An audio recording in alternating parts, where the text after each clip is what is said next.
Glass cabins, కొంతమంది glass lifts అడుగుతూ ఉంటారు. హైడ్రాలిక్ కి టోటల్ గా గ్లాస్ కవరింగ్ చేస్తాం మనం.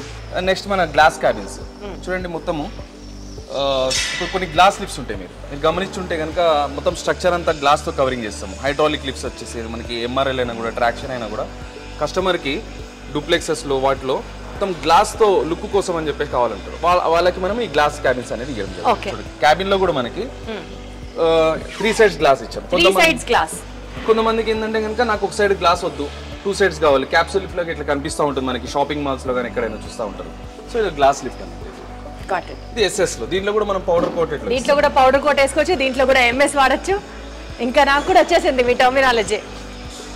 ఇది SS matt finish cabin.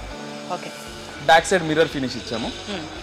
Ceiling ఇలా వస్తుంది. సీలింగ్ డిజైన్స్ కూడా చాలా ఉంటాయి మన దగ్గర, దాని తగ్గట్టు మనం సీలింగ్ డిజైన్ చూస్ చేసుకోవాలి. సో బేసికల్ గా మనము we have to have that taste, కానీ ఏదన్నా సరే కస్టమైజ్ చేసేస్తారు మీరు. Okay, MS powder coated cabins.